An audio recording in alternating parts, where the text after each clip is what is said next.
कि कोई चीज़ जब तक ना मिले तो आदमी को सब्र नहीं होता है, और अगर वो चीज़ मिल जाए तो आदमी उसकी कद्र नहीं करता है। तो कहानी है आज की जो हमारे जीवन में हमें कर्मों का महत्व समझाएगी। कहानी एक व्यक्ति की। एक व्यक्ति गौतम बुद्ध के पास जाता है और उन्हें प्रणाम करता है, निवेदन करता है कि मेरे पिताजी का देहांत हो गया है और आप कुछ ऐसा कीजिए कि उनको स्वर्ग मिले, उनके आत्मा को शांति मिले, वो स्वर्ग में आराम से रहें। उनके कर्म कैसे भी रहे हों, लेकिन आपको कृपा करनी होगी कि उनको किसी भी तरह स्वर्ग मिले। तो कुछ ऐसी कृपा कीजिए प्रभु, मैं बड़ी उससे आपके पास आया हूँ, बड़ी आस्था से आपके पास आया हूँ, मुझे मालूम है कि आप ये कर सकते हैं कि मेरे पिताजी को आप स्वर्ग पहुँचा सकते हैं। गौतम बुद्ध मुस्कुराते हैं और बोलते हैं एक काम करो, अच्छा पास में गांव से 2 मटकियां लेके आ जाओ। उनको लगता है कोई अच्छी क्रिया विया करवाएंगे जिससे पिताजी को स्वर्ग मिलेगा। वो फट से गांव जाता है, 2 मटकियां लेके आता है। बोलता है ठीक है, अब इनमें एक में तेल भर दो, एक में पत्थर के टुकड़े भर दो। ठीक है, एक में तेल और एक में पत्थर के टुकड़े भर दिए जाते हैं। बोले अब क्या करना है? तो बोले इसको एक काम करो, दोनों मटकियों को ले जाओ और पास में तालाब में डाल के आ जाओ, तालाब में प्रवाह के आ जाओ।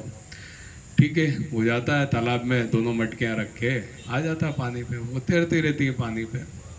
आके पूछता है गुरुदेव आ गया, आगे क्या करना है? तो गुरु बोलते कुछ नहीं, अब दोपहर हो गई है, आराम से भोजन प्रसादी लो, थोड़ा विश्राम करो, फिर आगे अपन क्या करना है बताते हैं। तो ये सोचने लगता है कि बस बहुत अच्छी क्रिया है, कुछ करवा रहे हैं गुरुदेव, और बहुत जल्दी ये सब संपन्न हो जाएगा तो मेरे पिताजी को स्वर्ग मिल जाएगा। शाम होती है तो हमारे गौतम बुद्ध जी कहते हैं कि चलो, कहाँ पर आप तालाब में कहाँ प्रवाह के आए थे वहाँ हम चलते हैं। दोनों वहाँ पर जाते हैं। तो एक काम करो, एक डंडा उठाओ और जिसमें तुमने तेल भरा है उस मटकी के ऊपर मारो। वो मटकी के ऊपर मारता है, तेल तैरने लग जाता है तालाब के ऊपर। डूबता नहीं तेल, चूँकि तैरता है।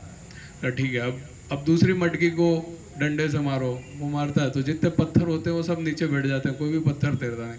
बोले अब जाओ, ऐसे व्यक्ति को ढूंढ के लाओ जो इन पत्थरों को भी तैरा सके ऊपर, तो तुम्हारे पिताजी को स्वर्ग मिल जाएगा और जो तुम चाहते हो वो सब तुम्हारे पिताजी को मिल जाएगा। बोले कैसी बात करते हो आप, ऐसा होता है क्या? पत्थर कोई पानी पे तैर सकता है क्या? बोले ये तो प्रकृति। बोले पत्थर पानी पे तैर ही नहीं सकता, प्रकृति का नियम है, पत्थर तो पानी में डूबेगा, भारी चीज है तो डूबेगी। तो बोले बस यही, जब तुम्हें प्रकृति का नियम पता है कि पत्थर पानी में नहीं तैर सकता, तो कर्मों का नियम भी तुम्हें पता होना चाहिए। जैसा कर्म करेंगे वैसा ही फल मिलेगा। अगर तुम्हारे पिताजी ने अच्छे कर्म किए तो अभी वो स्वर्ग में आराम से आराम कर रहे होंगे, और अगर नहीं किए होंगे तो उन्हें वो मिलेगा जो उनको मिलना चाहिए।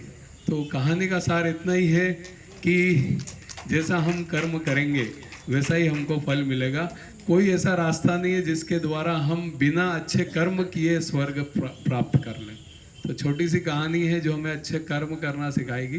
तो इस तरह की प्रेरक कहानियों को आप सुन के अपने जीवन में बदलाव लाते रहें, यही मेरा उद्देश्य है। धन्यवाद। चलिए, तो अब नीचे चलते हैं, थोड़ा गरबा कर